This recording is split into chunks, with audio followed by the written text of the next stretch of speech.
Bienvenue à ce premier numéro d'une date, une histoire. Débutons-le par une citation.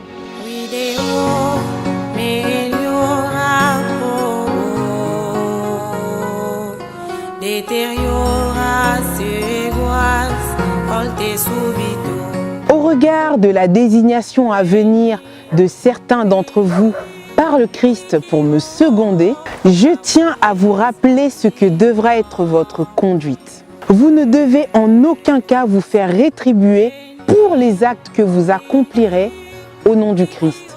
Vous serez à son service et demeurerez humble.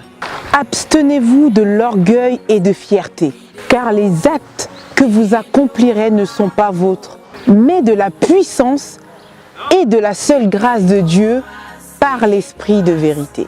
Lui seul vous récompensera du travail accompli. Quiconque se remplira d'orgueil, la flamme du Seigneur brûlera sur sa tête et il sera banni de son royaume.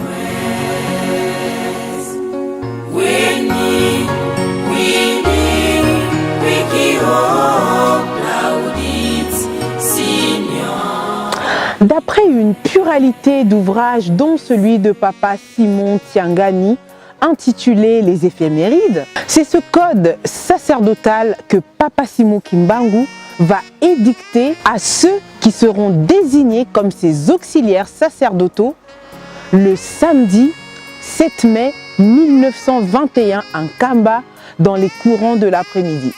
Mandombe Mikala, Ntwalani Thomas, Ndangi Pierre, Mbonga Thérèse, Mbaki André, Moukoko Jean seront désignés parmi ses premiers collaborateurs. Seul Manika Paul ne sera pas choisi parmi ses auxiliaires sacerdotaux à l'issue d'un test au Bintsukulu. Le 7 mai, c'est aussi le jour où naquit en 1880 celle qui sera choisie pour être l'épouse de Papa Simon Kimbangu, à savoir Maman Marie Mwilukiawanga. De tout point de vue, elle est considérée comme l'auxiliaire sacerdotal immédiat de Papa Simon Kimbangu. Car c'est elle qui, aux premières heures, va promettre un soutien indéfectible à son époux. Elle va tenir allumé le flambeau du kimbanguisme jusqu'en 1959, année de sa reconnaissance officielle comme église par l'autorité coloniale belge.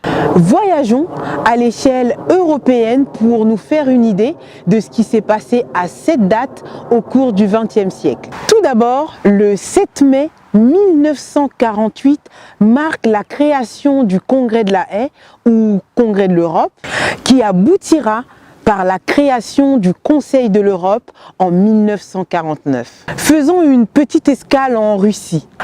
L'an 2000 marquera un tournant décisif pour le peuple russe.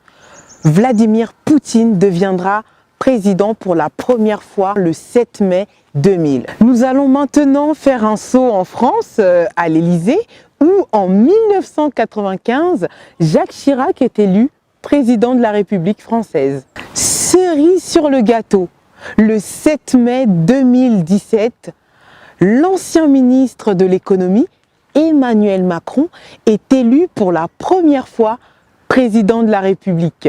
Il entre dans l'histoire avec la particularité d'être le plus jeune président de la République française. Heureuse d'avoir partagé avec vous ce premier numéro d'une date, une histoire. Le rendez-vous est maintenant pris à une nouvelle date pour une nouvelle histoire. Vidéo.